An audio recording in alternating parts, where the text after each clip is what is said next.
Hi friends, Saraswati dishes కి స్వాగతం. Friends, అందరు బాగున్నారా? ఫ్రెండ్స్, ఈరోజు మనము ఆరోగ్యకరమైన దోశ ఎలా రెడీ చేసుకోవాలి ఈ వీడియోలో మనం నేర్చుకుందాం. చూసారా ఫ్రెండ్స్, అన్ని రకాల పప్పులను తీసుకున్నాము.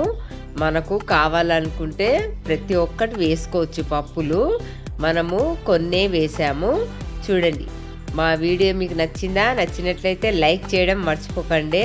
ఫ్రెండ్స్, ఇలా మనము పప్పులని అన్నీ తీసుకొని నైట్ నానబెట్టుకోవాలి. నైట్ నానబెట్టుకున్నాక మనకు ఉదయాన్నే మంచిగా పప్పులు నానతాయి.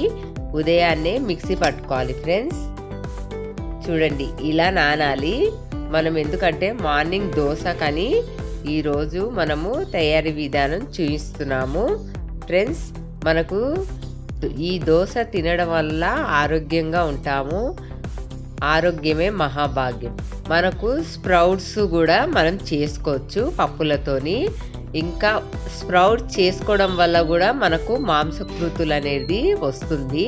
మనకి ఇలా తిన్నా మాంసకృతులు వస్తుంది, స్ప్రౌట్స్ లాగా చేసుకున్న మాంసకృతులు వస్తుంది.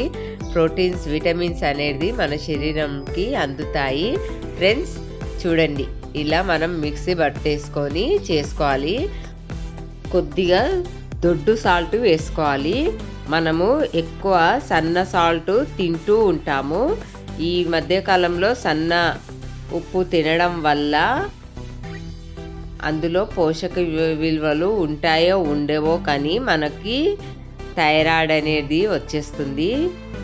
థైరాయిడ్ రాకుండా ఉండాలంటే మనకు పింక్ సాల్ట్ కంపల్సరీగా మనము వాడుకోవాలి.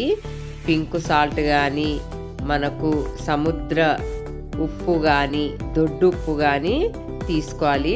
చూడండి ఫ్రెండ్స్, ఇప్పుడు మనము నాన్ స్టిక్ పెంకపై దోశ తయారీ విధానం చూపిస్తున్నాం. ఫ్రెండ్స్, ఇందులో మనకి పచ్చడి చాలా బాగుంటుంది. కొబ్బరి పచ్చడి కానీ, పల్లి పచ్చడి కానీ, రాజ్మా కర్రీ కానీ, ఆలు కర్రీ కానీ, ప్రతి ఒక్క పచ్చడి కానీ చాలా టేస్ట్గా ఉంటుంది. మా వీడియో మీకు నచ్చిందా? మా వీడియో మీకు నచ్చినట్లయితే లైక్ చేయండి, షేర్ చేయండి, సబ్స్క్రైబ్ చేయండి. మీకు తెలిసిన వారికి కూడా షేర్ చేయండి. మాకు కామెంట్లో ఎలా ఉందో తెలియజేయండి. ఫ్రెండ్స్, చూడండి, హెల్దీ దోశ తయారీ విధానం ఈరోజు మీకు చూపిస్తున్నాము. Like, share, subscribe. ధన్యవాదములు.